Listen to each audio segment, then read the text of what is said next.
During the great days of this podcast, as we near episode 300, sometimes you got to go back to your roots. Sometimes you got to go to the OGs. Danny's here, Big Rat's here, full on conversation. First time, this is the first podcast since the draft, just because everything's been busy. But you know what, gentlemen? Welcome back and let's talk. What's up, pimps? Glad to Excited be to be back. back on. Let's do it. Before we get started, I'm going to do this because I'm a good guy. And I know right now, Big Rat, for us, basketball season's over. For Danny, it's thriving because his Knicks start their second round matchup tomorrow night against the Indiana Pacers. And you know what? Is this I don't know if this is the season for New York, but the fans seemed really hype outside of MSG. Orange and blue skies, baby. Orange and blue skies. We are excited. We're ready. You guys see the videos of the fan base outside of MSG just for a first round series. God, don't let this team go far because the city will be turned upside down. And also, too, I had to bring you guys back. Why? Because Randy asked for it, and it was his birthday yesterday, so it's a happy late shout-out birthday to you, Randy. But anyway, gentlemen, since it's been a while since we've all talked together, but how have you guys viewed the off seasons for your team so far, and to what's, I don't even want to say expectations so far for this year, but like to what's gearing towards the expectations for 2024? Sure. So I can go Finns. The Finns had a very interesting offseason because they cleared a lot of salary from the books with the understanding that they're going to pay their quarterback. They still have to extend Jalen Waddle. Jalen Phillips is coming up for an extension. Javon Holland is coming up for an extension.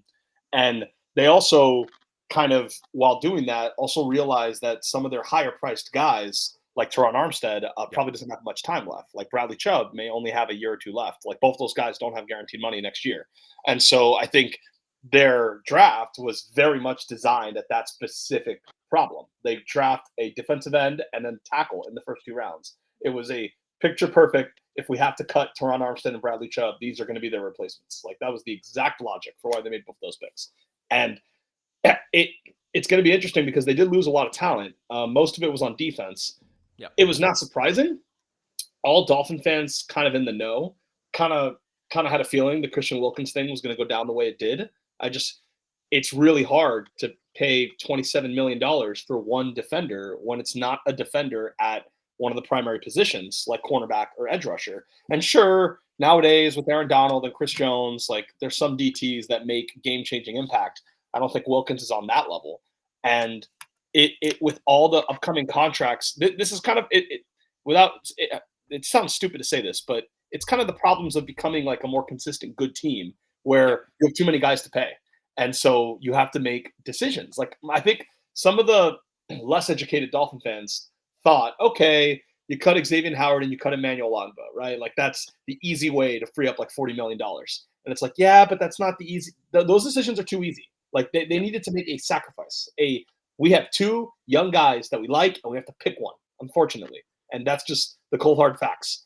And it just logically makes sense that when Christian Wilkins is making $27 million and you have other positions that you still have to pay a lot of money to, north of $20 million, and you're also having to pay your quarterback, and you're paying like $30 million for a receiver and like $30 million for a cornerback, it's just hard to justify him being the one that gets to stay because of his salary and because of the position he's in, because Jalen Waddle is a receiver. Jalen Phillips is an edge rusher. Like they have higher ceiling positions where they can make more game-changing, impactful plays. Not that Wilkins didn't from time to time. He obviously was a great player, but I just think logically it made sense. Like they have to make a tough decision, pick the guy at the less premium position who's also older than all those other guys I just mentioned and is also going to get paid way above market value relative to those other guys.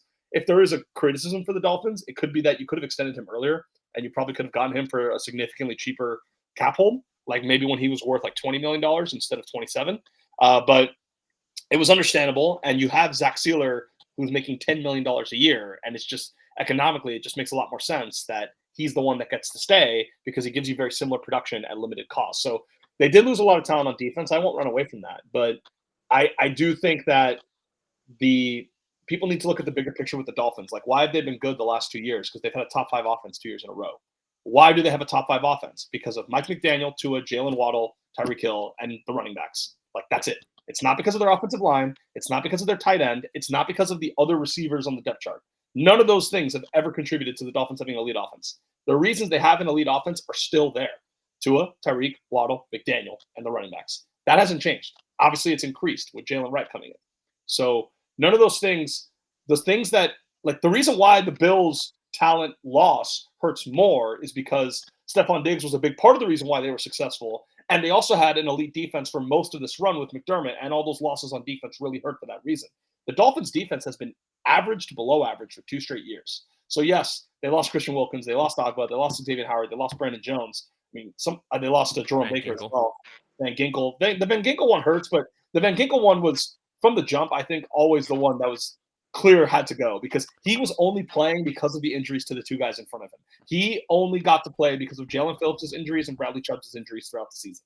That's the only reason. Now, he played awesome when he had the opportunity, but there's just no world where you would pick Van Ginkel over those 2 guys, one of whom you've already paid, and Jalen Phillips you're about to pay. So it just that's classic free agency. The starter gets hurt, the backup comes in, plays really well, the backup becomes a free agent and gets paid. Like that happens all across the NFL. Like it would have made no sense for the Dolphins to give Van Ginkel a $10 to $15 million contract and then only have him play 400 snaps. Like it just economically it doesn't work like that when you already have all these other cap concerns. Losing him does hurt because he did genuinely play well last year. But I think in the big picture, their defense has been average to below average for 2 straight years. And yes, the defensive talent on paper is worse going into this year, for sure. But when you're building from that baseline of like the 19th ranked defense, which is what they were by DVOA last year, like it's just not that hard, I think, to get to that overall production. Whereas what made them good was the top 5 offense, and those pieces are still there. Losing Robert Hunt is not going to drop them from the 2nd ranked offense to the 10th ranked offense. Like it's just not going to happen. So I think overall, while the defensive losses do hurt, they're worth talking about. And sure, if the Dolphins defense ranks 26 this year, yes, I'll be on the podcast next year saying, okay, I overestimated how bad it could get. But assuming it doesn't get to that level, because remember, they also didn't have Jalen Ramsey the first 8 games of the year, and they'll have him. And locally, I think fans locally, there's more optimism that Jalen Phillips, despite tearing his Achilles against Danny's Jets, there's more optimism that he'll actually be ready week 1. Like he's doing really well. He's clearing all his milestones, all his marks across the board. He looks healthy. He's always posting good videos of his rehab ability. I'm sure they'll take it easy during training camp, but I don't think this is going to be a situation where he misses like the first 4 games of the year, despite what some people may think. So I am expecting the defense to be average and the offense to still be good. So I see no reason why they can't just kind of be more or less the same team they've been the last 2 years, which is a team that should win 10 through 12 games, depending on how many starts Tua has. So all in all, I've been a fan of what they've done, and they could very well win the division, not because they got much better, but because the Bills got worse. And then we'll talk about Danny's Jets in a second. But I think the Dolphins' goal is to kind of keep where they've been.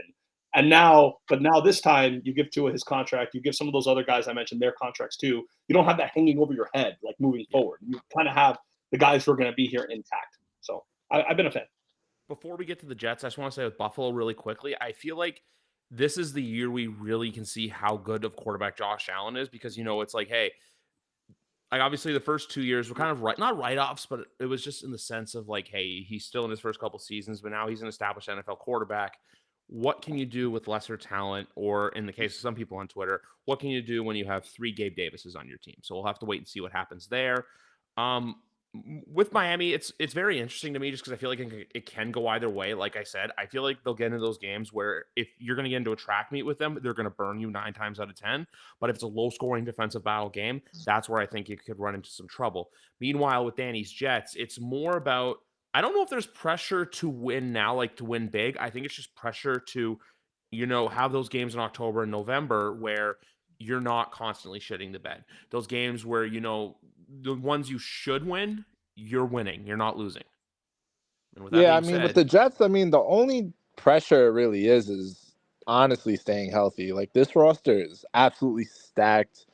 Bravo to Joe Douglas. I know naturally how Jet fans are. We were freaking out day 1 of free agency. We don't have, all these Hollywood blockbuster signings, but he came through with limited cap space. Like the way he got Tyrone Smith to agree to a deal, the way he got Mike Williams to agree to a deal that's cap friendly and it helps the team address the O-line, which was priority 1, 2, 3, 4, and 5. Absolutely cleaned up the O-line where it's night and day. And the clear number 1 problem with this team was just, a phenomenal job. So the way Joe operated this offseason kind of gave me more faith, and I might be a Robert Saleh problem. So we really have to see if Robert Saleh can coach, if he can use all the tools that have been handed to him this offseason, and to be able to come through. But like I said, man, you have a 40-year-old quarterback coming off an Achilles tear. You don't need him to be that former MVP anymore. You just need him to play competent quarterback play. I don't want to be here, banging the drum about the Jets. I did that last year, and look what happened. It was over in 4 plays. So I'm going with cautious optimism, but on paper, we look awesome, man. I'm so pumped. I'm so excited to see this team, hit the field and actually play, because it's not played on paper. But yeah, I think we had a really good offseason. As far as the draft goes, I know everyone was screaming for Brock Bowers. Like, that's the flash pick. That's that's what everyone wanted. But Joe proved to be mature, man.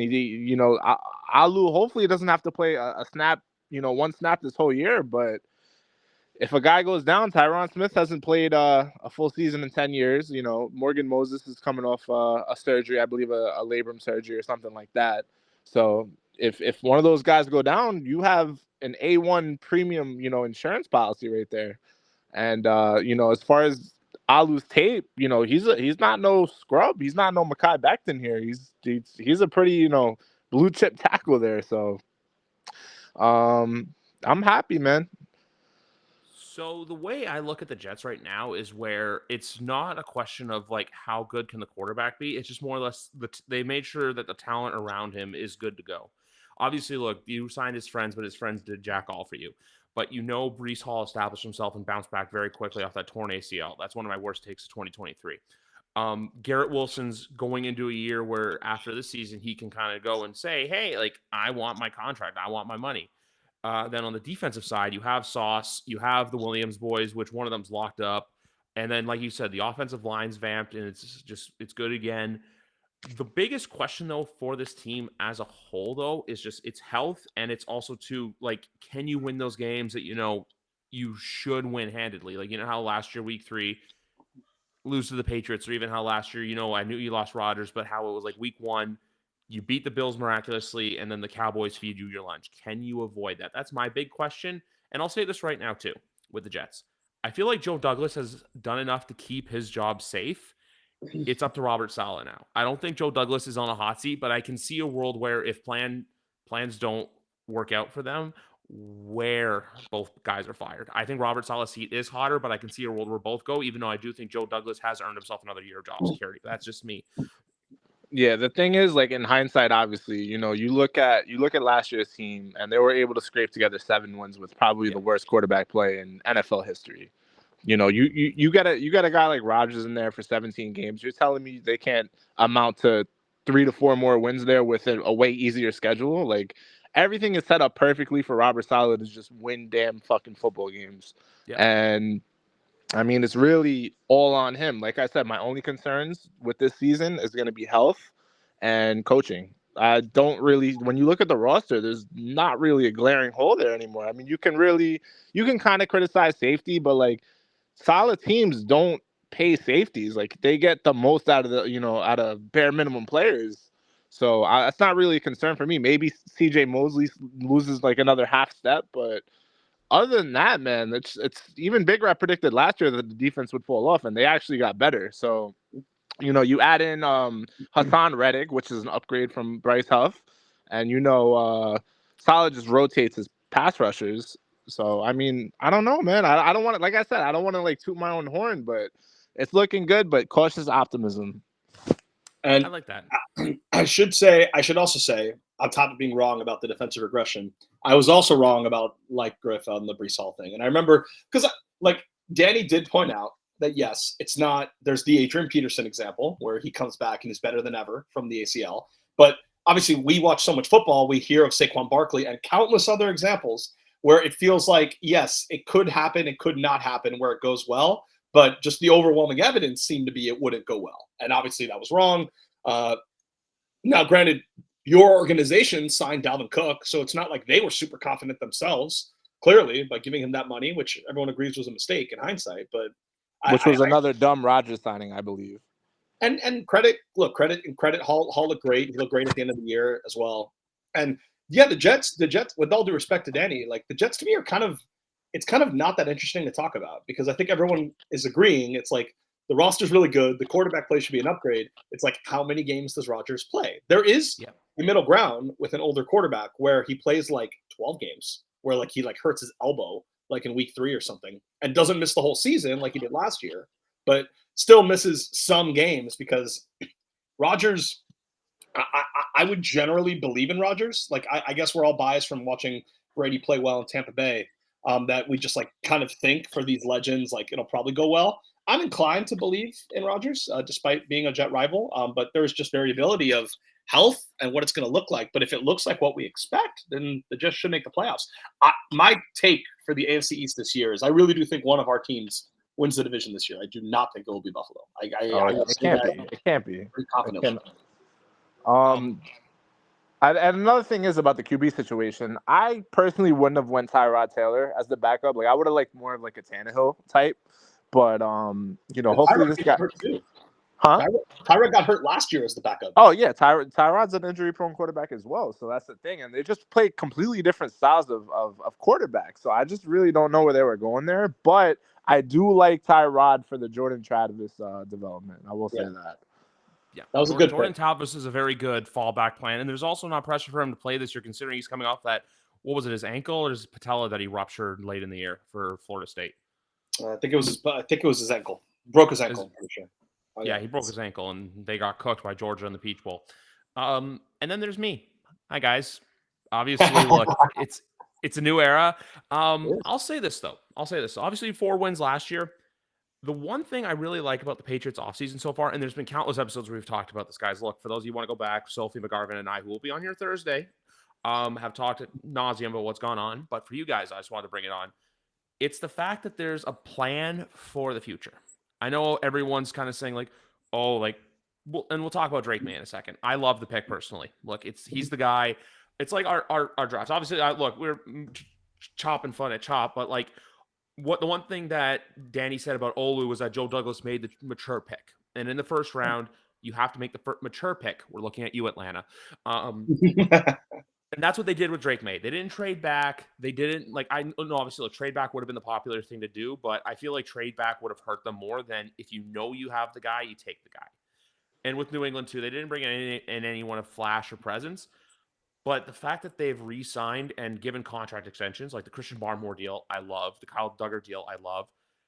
But they brought back guys that they know that they can count on and depend on. Like Josh Uche at 1 year at $3 million, fantastic. Hunter Henry, I know the deal looked 3 years, $30 million, but the deal is really good. It's like they're basically doing a lot of the same contracts that they did in 2021.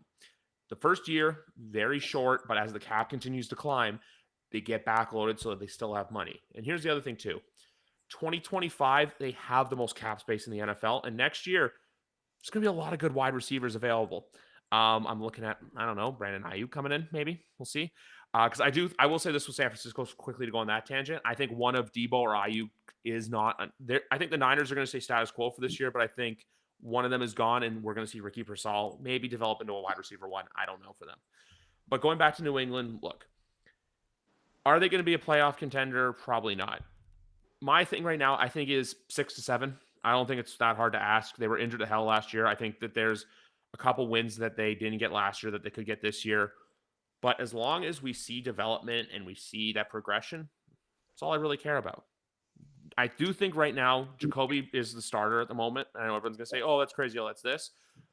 I just don't think you're going to thrust Drake into that role immediately, especially since there's a weird mix of pundits that keep saying that he's got all these flaws, but a lot of it's coming from NFL people and not college evaluators. Because when it comes to the draft, I like to pay attention to more of the college guys than the NFL guys. Like when a Chris Sims comes in and gives his opinion. I'm not trying to like throw shade at Chris, but I'm just saying, like, the guys where it's like, hey, draft season. Oh, hey, yeah, let's watch film on these guys. Where you're looking at it from an NFL standpoint. There's room to improve. There's room to work. Then there's Joe Milton. If you ask him to throw it 5 yards, he'll throw it 80 yards. If you ask him to throw it 80 yards, he's going to throw it 80 yards. But yeah, that's my one big spiel on New England. Look, the draft was great. I have the better take too. I think that not Jalen Polk. I think Baker is going to be a better receiver than Polk. That's just me because I know Polk's got some speed issues and some separation issues. But the man coming out saying that he's going to make people wheelchair stand up, I can get behind that. Left tackle is still a major concern, but honestly, for everyone saying, oh, they went out and drafted so much offense. Well, they were criticized all last year that the offense was terrible. So they went out and they addressed it. And I'll say this too, defensively, I think this defense is going to be just as good. If they can get league average offensive play, and if they could be like a 15th, 16th ranked offense with like, a borderline top 10 defense, I think maybe, hey, you know what? They flirt around with 8 or 9 wins, but realistically, I think it's 6 and 11, 7 and 10. That's kind of the ceiling I have for them. But as for New England, look, there's just a sense that they have a long-term vision for this team. And really, considering what's happened the last couple of years, that's all I could ask for. Yeah, this is going to sound so bad, but they got to be like one of the best 4-win teams ever last year. Yeah. Like, sure, a lot of their losses were really close. Like when they lose to the Giants on a missed field goal, they lose to the Colts because of Mac Jones' end zone interception. That game was just disgusting. Game was disgusting. You beat the Steelers, which was a playoff team. You beat the Steelers on the road on Thursday Night Football. You beat the Broncos. You damn near swept the Bills, like came very close to sweeping the Bills, unbelievably. If Bailey Zappi wasn't a terrible quarterback, the Patriots win that game.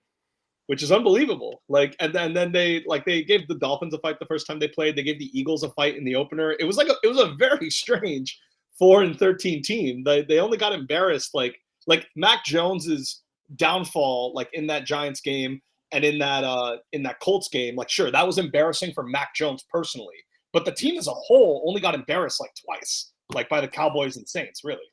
Yeah, those are the only like true blowout games where it's just like a 20+ game. Like even the second game in Miami, like it was a close game for most of it. And then there was a little less life lesson that Dolphin fans have been saying for years. You put Devontae Parker on Xavier Howard, and more than likely Howard's going to cook. But yeah, their season last year reminded me a lot of what the 2022 Indianapolis Colts were. It was just a lot of bad football luck, Yeah. The thing with me in New England is like you're just not gonna know what they're gonna be until you see Drake May get in there and see if he's one of those dudes. You gotta know if he's a dude or not. Like last year, no one thought the Texans would be the Texans, and CJ Stroud got in there, and all of a sudden, Nico Collins is a baller, Tank Dell is a steal of a draft pick, and nobody was looking at it like that, before the season started. So I think if Drake can get in there, provide that spark, and you'll know right away. But hopefully he's not. Pessimistically, I'm praying that he's not the guy. You guys have reigned terror for way too long, so you're deserving of a couple more busts of quarterbacks. But yeah, I mean, the defense is going to be the defense. We'll see how good it will be or if it falls off without Bill. But that's another question, man. How's Gerard Mayo going to be as a coach? I have a lot of faith in DeMarcus Covington to lead that defense. He got a well-earned promotion from D-line coach to DC. The thing I'm mainly interested in, though, is what does the Alex Van Pelt offense look like? That's my main interest. Like, look, defense, like I said, I have faith in the defense, too. They retain Brian Belichick. They have Mike Pellegrino still. And here's the best one, too. Dante Hightower at linebacker coach. Like, the defensive staff is very solid. And also, the one thing I'll say, I know everyone's been freaking out about it, but Ben McAdoo coming in as just like an assistant. He's there to help guide Gerard Mayo. I know everyone's going to look at Ben McAdoo and go, oh, he was a terrible head coach. He still knows the game very well. He's a good assistant coach because we know this from time to time in the NFL that, look, Steve Spagnuolo, one of the best defensive coordinators in NFL probably in the last 20 years, but he was a terrible head coach. But he's game planned and schemed 4 incredible Super Bowl wins for the Chiefs and Giants. And as it pains me to say that. As a general rule, it's good practice, I think, for a rookie head coach to have a former head coach on their staff. And almost by default, it's not going to be a good former head coach because if they were a good former head coach, they'd be still a head coach somewhere else. So you end up getting someone who was fired. And unless it was like a very niche example of like Belichick himself or something like that, like the guy who was previously fired is probably not thought of highly by fans. But that doesn't mean it's still not valuable to have that experience from someone who's been in that seat before. Like, I mean, the Raiders, they're bringing in Marvin Lewis and Hugh Jackson, which is like an even more extreme caricature of the criticism of McAdoo, and it makes sense to me. Even you guys with Fangio at DC, I know it didn't work out, but it was still kind of the same thing. And I know McDaniel's been a better head coach, but still that example where a younger head coach kind of gets to show the ropes with that. And overall. even McDaniel admits, like McDaniel more so than most rookie head coaches prepared a lot for what it's like to be a head coach. Like he was during the Shanahan era constantly while he was with Kyle. Okay, when I'm a head coach, what am I going to do? What is the new challenge I'm going to see that I'm not going to see coming? He was trying to get ahead of like the rookie head coach lumps. He did so much work for it and obviously did a really good job his first year. But even he now is still saying in press conferences, yeah, like I would handle situations so much differently now. Despite all that preparation he put in, it's just inevitable that you can't really know what it's like until you've done it. Exactly. Like even what's another great example? I don't even know another good example to give, but it's just like you have so many coaches that like they want someone experienced on their staff to kind of help them through. Like even too bringing in someone like Matthew Slater. And I'll say this too. I don't know how much you guys follow it, but like the Patriots on Instagram, there's just a different relaxed vibe in the locker room. There's a basketball net in the locker room now. And I'll say this too. So you know that player survey that came out right before the combine? The fact that like Robert Kraft took that and said, "Oh, hey, our daycare facility is crap. Hey, our gym's crap. So you know what I'm going to do? I'm going to invest money in there. I'm going to invest $50 million of my own money." Clark Hunt, that's something you should consider doing into the team's facility to, you know what, make it better. Like the fact that the owners that take those surveys seriously to improve the overall condition of the stadium, it just goes to show how dedicated they are. Now I know there's been a lot of crap with Kraft lately. But at the end of the day, too, he just wants to see what's best for his organization. He just wants to see what's good for everything. As my family's laughing upstairs as they're watching the Brady roast, which I'm going to get back to after this podcast. But like I said, it's just the fact that I'm not saying, when I say a direction, I'm not saying a Super Bowl direction, but it's just there's a direction to be competitive. You know, they have a long-term vision.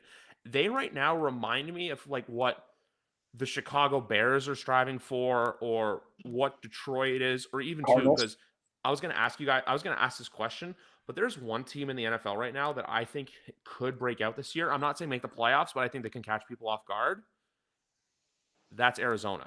Yeah. I know they're not that good, but Jonathan Gannon, I've seen that similar buy-in to where, look, they were a bad team last year, but they went into Philadelphia and beat the Eagles. They did some stuff to where with a team like Arizona, I look at them now where I'm like, they finally have a proper wide receiver one. Now, obviously, DeAndre Hopkins was there, but Marvin Harrison, sure, you can't buy his jersey, but he is NFL ready. So we'll wait and see what happens. I don't like it when I see mock drafts already and people already have the Patriots picking number 2, although they do have them picking a player that I really like, because I'll say this, I've already looked ahead to next year's draft.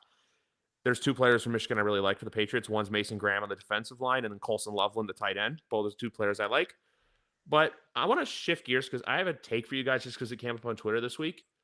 Obviously, Caleb Williams drafted by the Bears. You know, everyone thought he was going to be the Steve quarterback.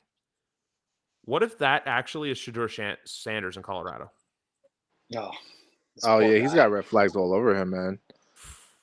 Yeah, and he's going to struggle because they still, I don't know why I hear my echo, but my apologies. They still don't have the talent level of the other teams in their conference. And so last year, what happened in the second half of the year, their offensive line was just non-competitive. And it would call like he would scramble, he would like try to make plays out of structure. And usually the draft tries to isolate that. We try to say, okay, let's isolate from the fact that the supporting cast was limited. But for whatever reason, no one could really do it last year. And I think with Shadur Sanders, it wouldn't surprise me if that happens again. And then you're, from an evaluation standpoint, in a tough spot. So he needs to be spotless as like a character because of the concerns that might happen with his tape. For the character stuff to now be a problem too, that's really not good. He doesn't have the margin of error to be able to handle that like a Caleb Williams did. He's also just not the same kind of player. I also think too, it's the fact that I'll say this right now. Carson Beck's my QB1 going into next year's draft. I think he has the tools and the tangibles to be NFL ready. But like when I look at their schedule for next year, like, okay, North Dakota State, Nebraska, Colorado State, but then Baylor, UCF, Kansas State, Arizona, Cincinnati, Texas Tech, Utah, Kansas, Oklahoma State, and then the Big 12 championship game, which they just have on there. Like, it's the fact that they come out and say stuff where it's like, oh, bro's mid. He probably wasn't even on the team, when this guy's literally saying, like, it seems like it's like a weird toxic culture to where if you're not on his good side, he's going to treat you like shit until you want to leave the program. You know, it's like, he wants his guys and his guys only, which makes sense. But that's just one point I wanted to bring up. But I did want to go back to Chicago for a second, because I know there's a lot of people ready to crown Chicago, but I'll say this right now. Are they better than Detroit? I'm going to go no. Are they better than no problem? Are they better than Green Bay? I don't know yet. I think Jordan Love proved last year that like Green Bay, Green Bay with quarterbacks is big rats. They can't keep getting away with this. That's what they are. You know how I think it was Florida State how you were saying that with like it's like they can't keep getting away with this. That's what they are. And then the big wild card in all is Minnesota, but I'll say this from a Minnesota standpoint. I feel like JJ McCarthy went to the best situation there. You know what? Kevin O'Connell's going to cater the offense to him. They're going to run a lot of play action. Plus, two, you have the best receiver in football. So we'll see what happens there. That's just one thing I want to say about the NFC North quickly. Yeah, no, I mean, listen, historically, 50% of the quarterbacks bust in the first round? Is that the stat? Maybe a little bit more? Something like that, yeah. So I mean, listen, a few of these guys got a hit. I'm not in love with any of them, really, but I think JJ's got a good setup to be successful. And if Sam's got to start that year one, that's that's fine. I think that should be the way. Their priority is just getting Justin Jefferson extended, man. They gotta get that guy happy and just keep him on that team because that's their whole future right there. Here's the thing, though, like the fact that Amon-Ra St. Brown signed his extension, the fact that AJ Brown signed a monster extension, Devontae Smith, like. I'm sorry, if Jamar Chase signs before Justin Jefferson, the Vikings are in deep shit. I think it's a JJ problem. I think it's JJ not wanting to sign because he doesn't know. But I could be wrong. But that's the way it comes off to me. No, but I know. But if like Jamar Chase goes in there and gets like $33 million a year, like if he sounds like a 3-year. Oh, it's just the price tag's just gonna go up and up and up. Yeah, of course. Yeah, which would at the end of the day could potentially ruin them, but ruin them in the sense where it's like, okay, you're trying to stay competitive because and also by the way, when I say with the Bears, like I think the Bears can contend for a playoff spot, but I honestly think that they're in the same situation as you, Danny. I think they have the team and they have the tangibles. It's just there's a huge question mark with coaching. That's honestly what I think. I mean, their O-line's still a little shaky as well. They have the receivers. They definitely have the talent, but I mean, like I've told you before, I'm just not a Caleb guy. So I have my doubts about him, but obviously we're gonna let it play out. I just don't think he's the slam dunk quarterback that everyone thinks he is. I just don't like the Patrick Mahomes comparisons because I feel like it's not fair to him to say like he's been this, he's been that. Like I still think that the best prospect to come out to pan out was Andrew Luck. Where the hype was there all throughout his last year in college and then leading into his NFL career. That's that's fair. Yeah, like I just don't think it's fair for him to just come in and say like he's the next one. Obviously, he's their first franchise quarterback they've had since Sid Luckman, but I still think that they're going to probably be like an 8 or 9 win team. I think this year. I think that they're not going to be anything crazy at all. They're not going to be last year's Texans or anything like that. No, and I'll say I've said this before on the podcast. I'll say this to you. I think there's only 4 teams right now that I look at from each conference that I can confidently say, hey, they can win a Super Bowl this year. And those are the 4 teams that played in the championship Sunday games last year. I mean, I don't know, man. You like I said about the Jets, I don't want to put them there, but I wouldn't rule them out. I don't know. I'm like for like who I think could go and win a Super Bowl. Like if the Jets, I think it's you have to play the cards right, get to the playoffs, and then you have to hope Aaron Rodgers returns to what his form was pre-Achilles. But then that's that. But then you have teams like the NFC South, for example. I got to talk about this because you know how you said there's the mature pick and I nodded to it? Like, if you're the Atlanta Falcons, what exactly is your end game plan here? You have 2 injury-prone quarterbacks. You have a rookie who is 24 years old. And by the time your current quarterback's contract is up, your rookie quarterback's going to want to get paid. This ain't an Aaron Rodgers situation. And also, I'll say this. The fact that the Atlanta Falcons came out and said, we're drafting this because we're not going to draft here again, that is the dumbest thing in the world to say. You draft for your future when you're picking in the 20s and you're a playoff team like Green Bay did in 2020. I know they took a lot of flack for it. You know what? It was the right call. Doing it at 8 was just irresponsible drafting. You can't get away with it. It's just like, what kind of sense is that telling your fan base in this where it's like, hey, we have this great quarterback that we paid, but then at the same time, too, we drafted his predecessor. I don't know. You finally are building it together. You got rid of Arthur Smith. And also say this too, if you're drafting fantasy football, buy the Bijan stock. But for right now, I don't know what to think with that entire division, especially the Atlanta Falcons, a team who's they're desperate to be relevant. And the thing is, the Jets really wanted Rome, and they called Atlanta, and they wanted 8. And nobody, Atlanta easily could have moved back to 10 and still got Michael Penix. Yeah. But I don't know what the fuck they're doing in Atlanta, but to not take that deal and just get free draft ammo, I don't know what they're doing at all. Which is what you guys did. You held back. You traded back with Minnesota. You got draft ammo. That's where it's like, you drafted well so you could earn your flowers. You earned dessert. You don't have dessert before dinner. I always say this too. For the first round, you never draft for need. Or you never draft for want, excuse me. You draft for need. That's what the first round should always be. Like the Patriots needed a quarterback, took a quarterback. You guys needed a tackle, you drafted a tackle. So, like, I love the term you use as well, the mature pick. That's what the Jets did. Joe Douglas put his big boy pants on and did the mature thing. Obviously, look, you could have gone out there and gotten Rome Odunze, but at the same time, too, the Jets, did they need Odunze? No. Did they want Odunze, though? Yes. Like, I know there's a lot of teams out there that wanted Odunze.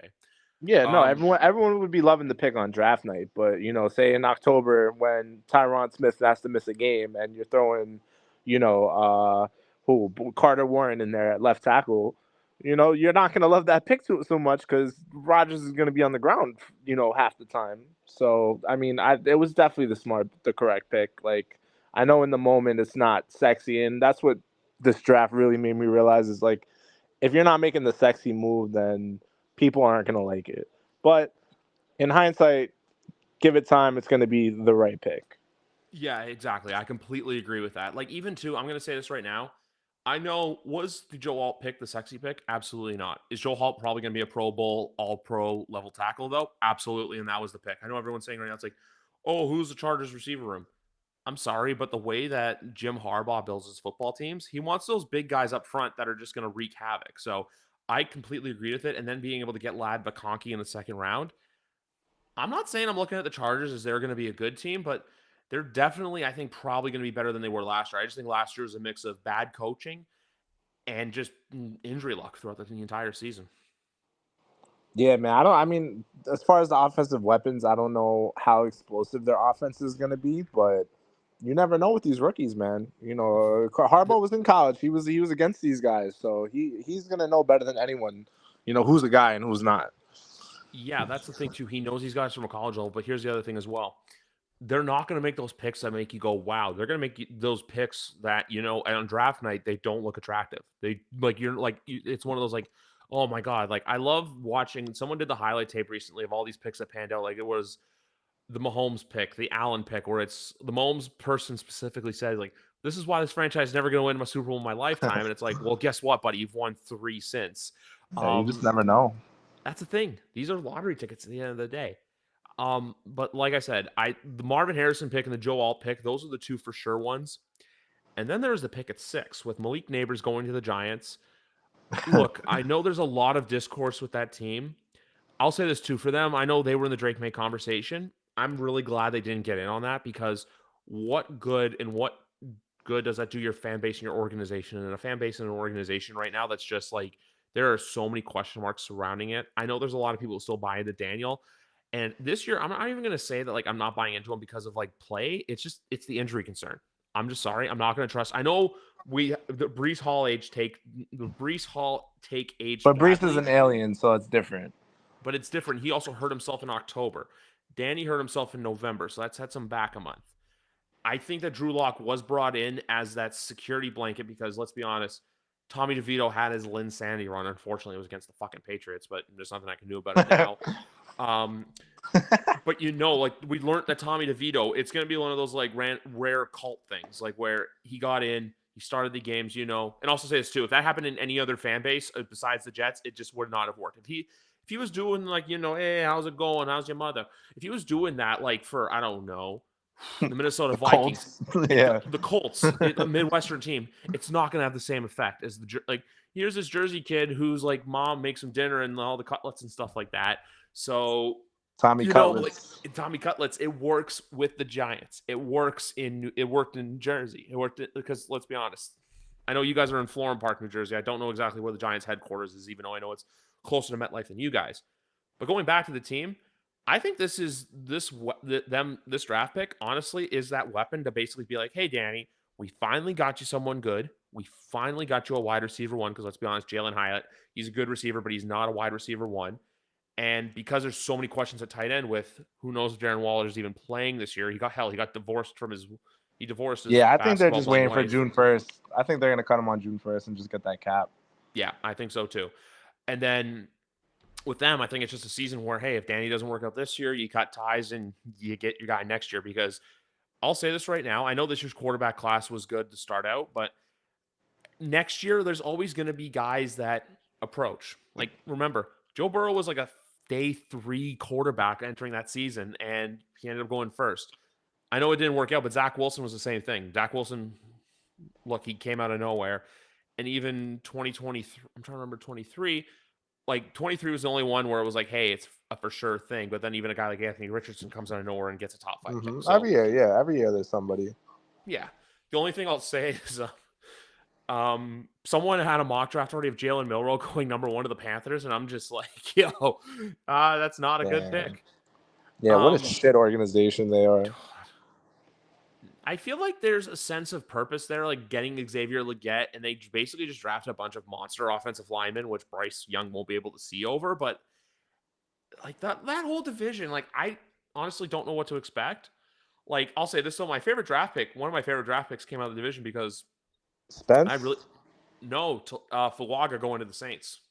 Oh, okay, same team. Yeah, Fuaga. I was watching Fuaga because he was a potential pick for the Jets. He's good. He's more of a guard though, I think. They need guard play. They really need guard play. Yeah, so if he's playing guard over there, that's a good pick. Yeah, they need guard play. Like and the Saints too, they did get Spencer Rattler, which I like. I know he's a 5th round pick, but he's at like, hey, there's no pressure for him to play. It's kind of like you guys going after Jordan Travis. It's kind of like the Patriots getting Joe Milton, which I've been hearing speculation of, well, what if Joe Milton lights it up in camp? Joe Milton's going to have that same factor that Tommy DeVito would have. He'd come in, he'd play a couple games, he's going to wow people, but he's not starter quality. He's not a starter. He's Cardell Jones, man. Yeah, that's it. He can throw the ball, but like he's basically a less football IQ version of Jameis Winston. Mm-hmm. That's what it is. I was trying to think of another team here, and then with the NFC South too. Just to wrap it back up, Tampa. I can see a little bit of regression. I just still think the NFC South is going to be the same thing. The Panthers win 3 or 4, maybe 5 games, and then the Saints, Bucks, and Falcons all win between 7 to 10. Yeah, I mean, it's just a division of mid. You know what I mean? Nothing's going to come out of that division. I don't really know whose future looks the brightest there. I will say this though, I think that there's a chance that Dave Canales stays in Carolina after this year. I think Todd Bowles. I think he would stay. I just think they'd have to be really bad for him to get fired. I will say this though, if the Saints miss the playoffs, I think they're doing a new coaching staff. They did bring in Clint Kubiak to be their OC, but look, Dennis Allen's been there for 3 years and it hasn't worked out. I think if it doesn't work out with Dennis Allen, I think it's deuces after this season. Yeah, poor Matt Beast. Yeah, no, poor Matt Beast. Got to get the kid back on here. This is another take that I'm going to say right now because I have an honest opinion about this team. I have no idea what the Las Vegas Raiders are doing. I honestly still think they're a mid-football team. Like, there's just not a sense of direction there. I feel like the Antonio Pierce thing, is it a good character hire? Yes, but at the same time, too, I'm waiting for that point where they have a few bad losses. Like where I can see them starting off the season, maybe, hey, they win their first game, but then they lose like 3 or 4 in a row, and they're like 1-3 or 1-4, and everyone's looking at them now where it's like, how do you handle this adversity? Yeah, no, and I really didn't understand that the pick for them. I think they should have drafted more at a need. You still have Mike Mayer, whatever it is his name is, that you took in the 2nd round last year, and I just think they were just stuck in no man's land like we were last year at their pick, and they just went BPA. But I don't know. I mean, unless he's a real unicorn,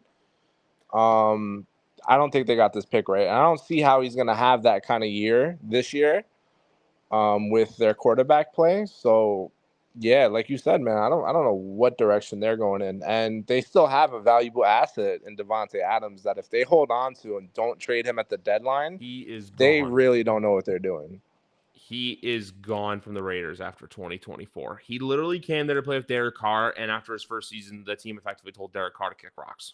That's Like literally what at they the do. deadline, though, he needs to be moved.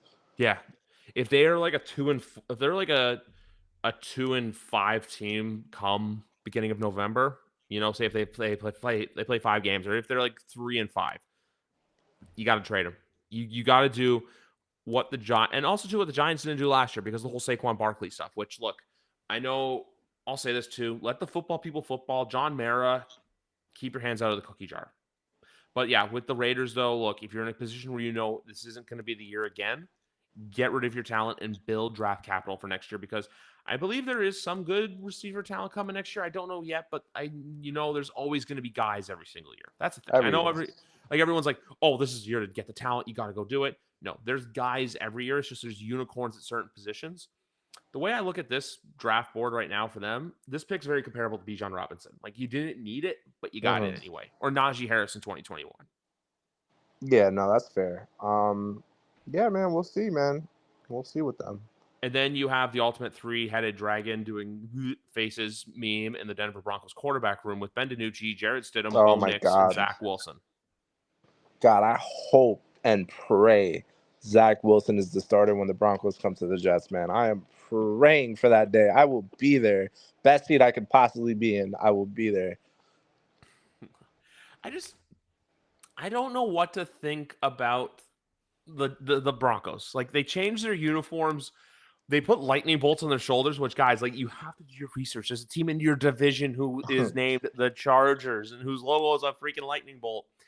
You have talent. You have, like, the defense is still pretty okay. Patrick Surtain's one of the best corners in football. Like, he's proven it. But I just look at Denver and I'm like, there's no vision to winning. They could be a team that surprises you, but, like, when I look at the AFC West this year, I think this is the year where Kansas City, like, I'm not saying returns to form, but I think they return to regular season form, where they roll. They literally go through everything. And then, I think they're slowly becoming the Patriots. And it's always in the sense of they will win in the years you don't think they're going to win, and they'll lose in the years you think they're going to win. Yeah, So listen, to touch back on the Broncos, though, like, after what Sean Payton said about Bo Nix, and if he's not the guy, like, I think Sean Payton's going to be officially declared a washed head coach. Yeah. Like, like, he didn't even make sense in that presser where he said he was trying to bait the Vikings into JJ McCarthy or whatever for trading up with us. Like no one. Bo Nix was on nobody's radar. He was going to be there all along. You probably could have traded back and easily had gotten him at 20. I guarantee you there's no team trading up for Bo Nix. At all. No team looked at him and said, we really want this. I think the Raiders would have passed on him too if he was there, and they need a quarterback. Oh, absolutely. They absolutely would have. Their room right now, I'll say this with the Raiders too, though. I honestly think there's a world where Gardner Minshew's the starter over Aiden O'Connell. Oh, yeah. No, Aiden is not good. I don't think he's good at all. But, stopgap quarterback in Gardner Minshew, he took the Colts to the playoffs last year, but brink of the playoffs. Remember, they lost that Week 18 game. Oh, okay. I'm sorry. But still, he had them in it until the last second. Yeah. But yeah. And who's there? They lost Josh Jacobs too. Who's the running back? Who's the running back for them? I'm gonna look it up. Josh Jacobs is in Green Bay right now, so it's probably Zamir White then. It's and even too their defense. Like, I understand. Like, look, you have a baller, and obviously, look, you're actually. That's the other thing too. Speaking of which, the biggest thing they'll be hosting next year is WrestleMania 41. I don't know why I'm pausing on for so long, but yeah, let's see. Amir Abdullah, Dylan Laub, Alexander Mattinson, Zamir White. Oh, God. Just mid all around. Yeah, free Devontae, man. But even their wide receiver room behind Devontae, Jacoby Myers, Christian Wilkerson, who's probably a practice squad guy, and then Michael Gallup. Yeah, I don't know what they're doing over in Vegas, man. Yeah, and even to their defense, they literally have one baller. And I really don't think Mark Davis wanted to hire Antonio Pierce back, but I think just all the pressure from the players and the fan base made him do it. So I could see him having a short leash. It was honestly like, and even too, there's all the stuff where the Max Crosby stuff of like, oh, if you don't hire him, I'm walking, I'm leaving. I'm just like, Max, you're good, but don't be doing that. Don't be doing that right now where it's like, oh, if you don't hire Antonio Pierce, it's a good culture fit, but like for right now, it's just, man, it's not it. It's not Yeah. it. Like with Kansas City too, though, like, and I want to talk about them because look, Travis Kelce got the rare contract in the NFL. That new deal wasn't like, hey, we're expecting you to play well. That deal was more of a, hey, thank you for your service. You know, like when someone Yeah, works they for a paid company. him for what he's done, not what he's gonna do. Yeah, like the gold, like when you retire, you get the Rolex, like the whole 50 years of the company thing or 20 years of the Yeah. company. You retire, Yeah. you get a Rolex. That contract is essentially this. This is like his gift because I think either this year or next year is his last year in the NFL. That's just me. And also, I'll say this too.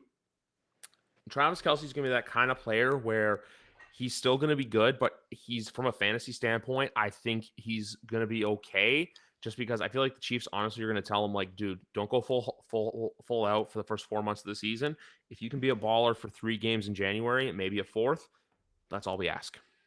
Yeah, like I see the Chiefs as like they'll run through the division no problem, but I don't think it's their year this year again. Like there's no possible way.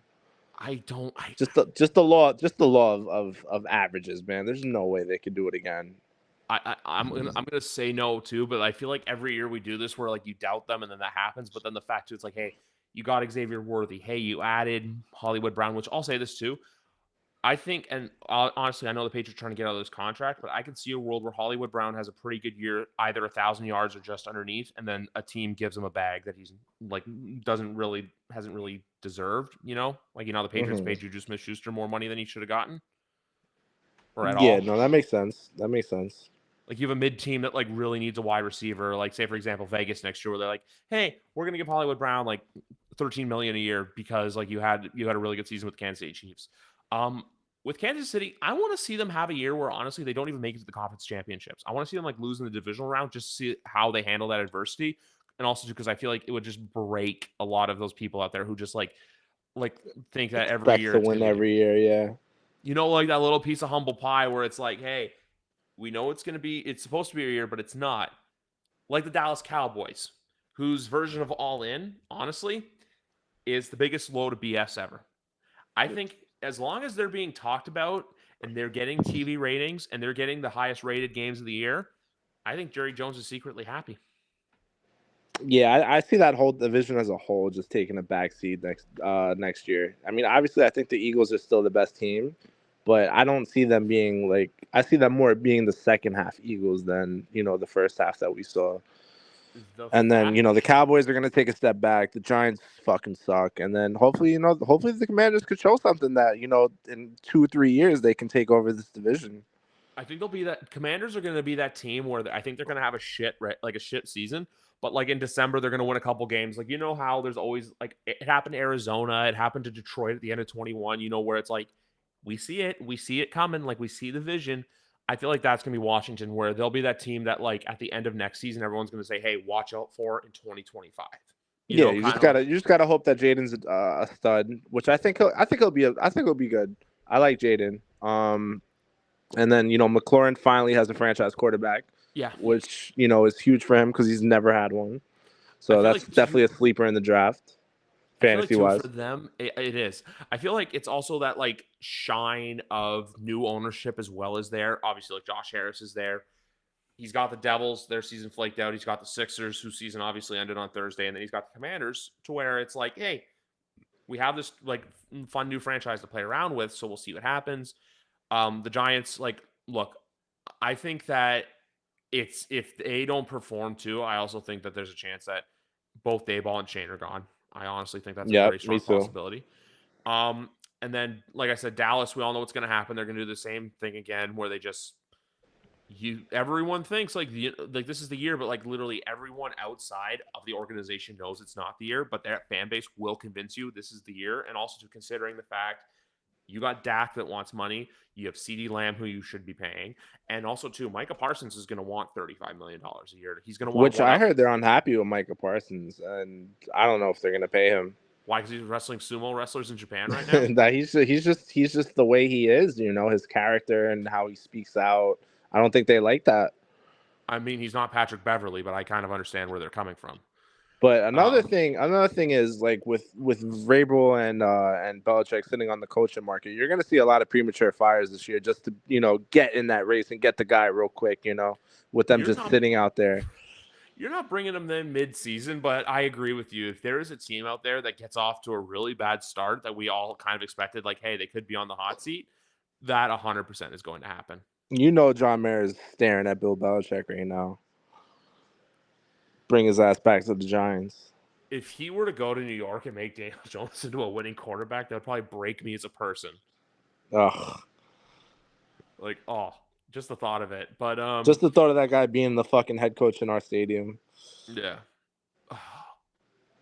But and then with Philadelphia, you're right. Like, I don't know if you saw this, but there were all the reports that came out about like, hey, like the fact that Nick Sirianni couldn't control his emotions with like the whole big Dom stuff. The fact too that like I feel like this year, especially the NFL security, I don't know who the Patriots are, weirdly enough, but I know who the Jets are. It's that like basically it looks like he's in the Sopranos, I think he's a retired NYPD with the slick back hair, is always like right next to Robert Saleh, even though Robert Saleh is like double his size. And then you have the big Dom stuff, which obviously there's a lot of people who like him, but when those security guards get a little too close, they're gonna be monitored by the NFL like a hawk, to where it's like, hey, if you do what Big Dom did, you're gone. Like, you're gonna be gone from the sidelines. Yeah. I also think I think there's a chance that the NFC East there's 3 coaches that could be gone from that division. Mike McCarthy's the guaranteed fire, or his contract will just run out like Jason Garrett, because Jerry Jones doesn't like to fire people. Brian Daboll, if the Giants season doesn't go to fruition and they miss the playoffs again, he's gone. And then you have Nick Sirianni, where, look, you went to a Super Bowl in year 2, but last year ended horribly. And the biggest example that I want to give, do you remember Christmas night? No. When they played the Giants and they were up big at halftime, and the Giants decided, hey, we're going to storm back and try to win this game at the buzzer, and then lost? Briefly, I remember this. Like, the fact that game happened. The fact that you let Kyler Murray come into your stadium and beat you handedly. Like, and also I'll say this too. Like, I know they still have a great offensive line, but that Jason Kelce loss is going to be felt. The that's going to sting. Yeah, it's going to sting. Like, not only his play, but just his leadership, man. Like that voice in the locker room, man. That's what's like, going to hurt the most. Only football people notice that like the voice in the locker room. That's why, like with the Patriots, I like the culture they're building, because a lot of those like leadership voices are the ones that they're extending. Like, that's why I came on and said it would have been catastrophic for the Chiefs if Chris Jones had left. I know everyone says, oh, they have Patrick Mahomes. Chris Jones is one of the greatest defensive tackles in the league right now. He is the best ever since Aaron Donald retired. There's a reason why he's getting paid the way he got paid. There's a reason why he sat out. Hell, they don't win. I know everyone like looks at Super Bowl 58 and looks at the whole Patrick Mahomes eyes in overtime, where it's like they win. No. They win that game because Chris Jones stopped Brock Purdy on 3rd down and basically gave the Chiefs, said, here you go. Like, hey, Patrick, take it. I'm not trying to diss Patrick. I'm just trying to say, players of Chris Jones' ilk, you don't replace. It's the same thing with Jason Kelce. You do not replace that. What they have is special, and what they have, you don't teach it. That's the thing. You can't put a value on that, a monetary value. It's like Tom Brady. It's the same thing. Which I'll also say this too, because I want your opinion on it, because people have been saying this, of how they're trying to say Drake May's trying to be the one to succeed Tom Brady. I don't believe that, because, the fact that the last 4 years have been terrible. The fact that, like, and also say this too, that 21 season was just so goofy, because if you go back and look at their schedule, they had an easy schedule. The Patriots this year don't have an easy schedule. Like, they play, like, I know they have a 4th place schedule, but their 2 games are Cincinnati, who I expect to be good again, and they play the Chargers. So, like, I don't really know. Like, there's only a handful of games I look at right now where I'm like, I think they can win it. So we'll see what happens. But, this is the time of year I love and hate, but we'll have to wait and see for the schedule to come out. But I don't know how well you know who the Jets are playing, but if you had to predict a week 1 opponent, or an ideal week 1 opponent for the Jets, who would you take? Well, it's apparently leaked that week 1 the Jets will be going to Nashville, play the Titans, which I do like. Don't risk Rodgers on that MetLife turf. Hopefully get a fucking full game out of him. And go from there. Where did you see that leak, by the way? Someone on Twitter that's been pretty credible as far as off-season sourcing for the Jets. I'm gonna Twitter search New England Patriots schedule just to see if there's any like rumors about them. Oh, it literally all goes back to like 2023, 2022. Listen, Like, I would love to open up in Miami or against Miami, just to get that out the way and see what's going on while they're both healthy. So I know Big Rat likes to talk a heavy game while he's playing guys like Tim Boyle and Zach Wilson, but to fight some thunder with thunder would be nice. So hopefully that game's within the first month of the season. So I don't know. Do you know? I don't know. There's a guy named Eugene Fournette who he tweeted this out about a schedule rumor. Apparently, the New England Patriots and the Cleveland Browns are favored to play the Jags in London. The other team is the New York Jets. Yeah, which is predictable. Woody Johnson and his ties with London. I'm sure they haven't been back there in a while, so definitely makes sense as long as it's not a home game. No, it wouldn't be. It would be a Jacksonville home game. I can't see the Patriots doing it just because they played in Germany last year, so I can't see them having them go back to back in Europe. The only other thing I saw is apparently they did ask the league, and I've been saying that they were going to do this, that they're going to play Arizona and San Fran back to back weeks. Yeah, so we'll wait and see what happens. But for me, I'm going to say this right now: I'd rather play the Bengals earlier in the year, and I'd rather play the Bears earlier in the year. That's my. Who's your prediction to get Hard Knocks? I think it's Chicago. Maybe, yeah. That would be good. Didn't they have one recently or no? No, the Lions had it 2 years ago, and you guys had it last year. Like I don't know if the Patriots would. And they do the midseason ones too, which I guess your eligibility counts now for those. I think the midseason ones they always try to go. Oh, I have a really good one. I think they'll do Chicago for the preseason one. I think they do Houston for the midseason one. Oh, Houston would be good. I would like Houston. Yeah. Also, I have a take with Houston. I could see them being that team that like they get off to the gate a little wonky, like they have like a 1-2 start, and everyone starts going like, oh, it's like, oh, the Houston Texans are this, Houston Texans are that. I like the Houston Texans. I just think there's a lot of people that are out there giving them like very like premature expectations for the season. Don't like what I'm seeing from CJ Stroud this offseason, where he's really in the camera a lot in the I don't like that at all. I'd rather have him, be one of those guys who's like just in the lab all the time. But now, he's just everywhere, I feel. So I don't really like that. You know who I think is going to have a really good year at the quarterback position? I think Anthony Richardson's going to have a really good season. I think the Colts are going to be a team. I'm not saying that they're going to be like, this like crazy Super Bowl team, but like I think they're going to be a very competitive football team again with Richardson at the helm. Yeah, they have a decent roster. They should be there. My boy got paid. My boy sadly got paid by them. He did. He had a good season. He had a really good season last year too. He did. I was happy for him. I wanted him in New England, but as soon as I saw the franchise tag go towards him, I was like, man. But then that's why with New England, that's why this year I'm like, it's not a write-off year, but like if they don't perform up to expectations, it's not the worst thing in the world because it's hey, look towards 2025, look towards 2026. So we'll wait and see what happens there. Now, do we see a surprise trade between now and the week one, like a big one? Do you think Ayuk gets moved? No, I repeated it. I said it earlier, and I think this is going to happen. I think San Francisco stays status quo with Samuel, with Persal, and with Ayuk. I don't think anyone gets moved. I think they're going to try to get a contract done. And I'll say this too. Ayuk is the better receiver than Debo. I will say that with my chest. Oh, yeah. I think Debo. They prefer to move Debo for sure. Yeah, because also the Debo it's the contract. The contract Debo signed, he didn't live up to it.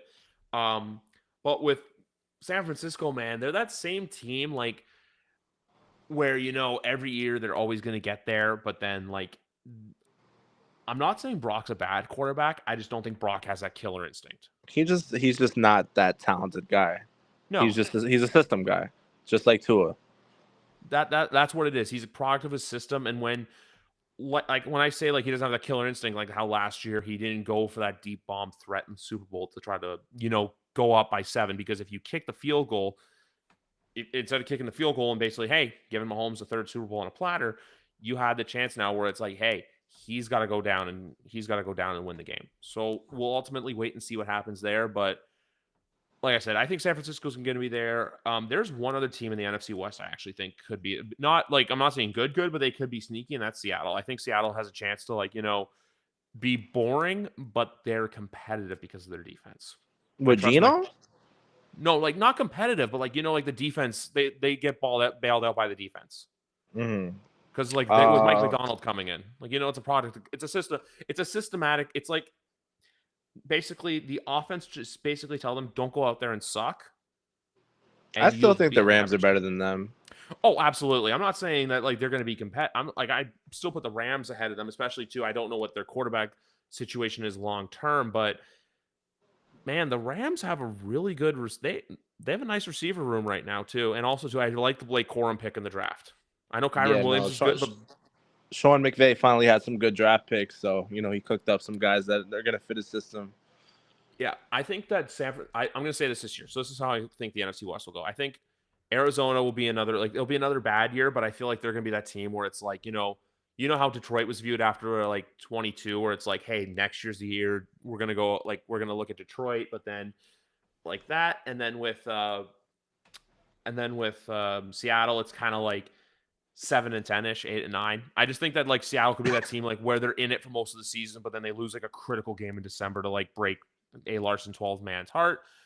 And then I honestly think there's a chance that the Rams challenge for the division this year. I don't think San Francisco walks away with it. Oh wow. Yeah. Yeah, I'm not ready to say that, but I think the Rams will be a wild card team. Oh, I mean in the sense like Miami, like where Yeah. like we Listen, he know. got out of here quick, but I was ready to talk some shit about Miami. Listen, they had the division on a silver platter last year, and to say anything bullish about the Miami Dolphins this year, you're being delusional. Like they couldn't get it done when it was literally at the 99-yard line, and why should we believe when they got worse that they're gonna do it this year? Yeah, that's the ultimate thing. Like I'm not like I need to see it from them. I'm also gonna say this is too. I just don't want to write off Buffalo yet because look, Josh Allen still is a very good quarterback. That's why I was saying there's pressure on him this year to basically go out there and show him. But man, they lost a lot of vocal leaders in that locker room too. Like the fact that like Mitch Morse left, the Diggs situation that was such a terrible ending. And I'll also say this too. I know he's in Houston now. For fantasy football, do not touch Stephon Diggs with a 10-foot pole. Oh Um, hell no. but no, like that's my thing with Miami. I think they're they're the Oklahoma Sooners. They're going to win games that like basically are also this isn't they're not Oklahoma Sooners. You know what they are?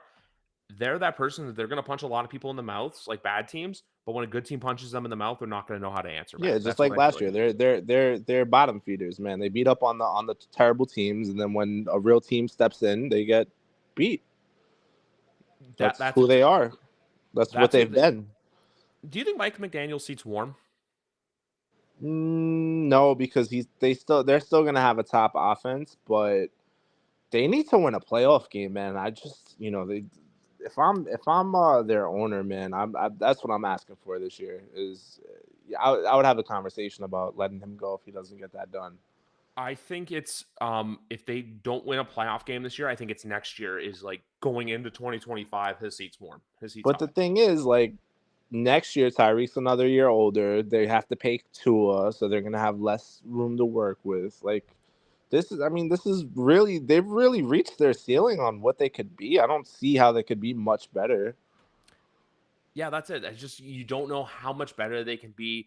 That's why like a team like yours is very intriguing. That's why the Colts are intriguing this year. That's why And the the AFC is a Chargers. very, very tough conference, man. So, getting in as a wild card team, like it's hard to win that first round matchup. That's why I'm not putting New England in the picture for trying to. That's why I want to say right now that they're not going to make the playoffs this year because look at all the teams ahead of them. I put Yeah, I Baltimore. I put think Vegas has Cincy New England at what, 5.5? 4.5. I would take that Four and a over, half? but like, because here's my thing: they're not going to be good, but they're not going to be as bad as they were last year. That's my opinion on them. The thing with New England is like they're more of the same, just with a new quarterback at the helm. Like their offense still isn't gonna scare anybody, and like I don't think their O line's still any good. Basically, it's just play mistake-free football. Yeah, Like which with a rookie you're gonna have warts and you're gonna go through those mistakes. So this is the year to do it. You know what I mean? exactly. That's why I pegged them at like a 6 to 7 win team because all I'm asking them to do is win 2 more games than they did last year.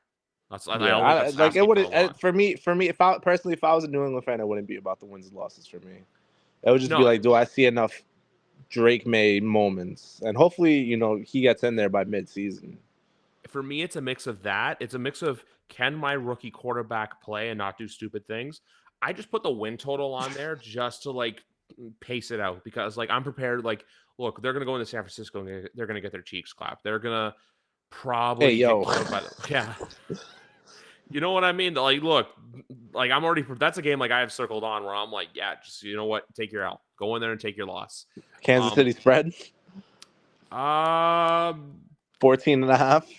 yeah, something like that. Like They bad. don't Like, cover though. They never cover. no. There's a new team out there that doesn't cover. There's a new team. That's the Buffalo Bills. Buffalo Bills were a dog shit spread team last year. Yeah, man. Yeah.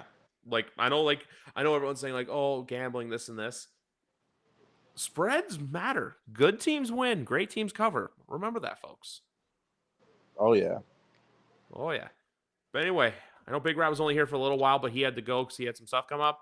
But Danny, it was a blast getting the chat as always here on episode 292 of YWC Football Talk. Oh damn, we're already about to hit 300. Yes, sir. We're gonna hit it before the season. Wow. New studio coming soon. New microphone. We're full steam ahead here, folks. Look, NFL offseason's here. Schedule's coming out soon, so we get to circle all the dates and games we're excited for.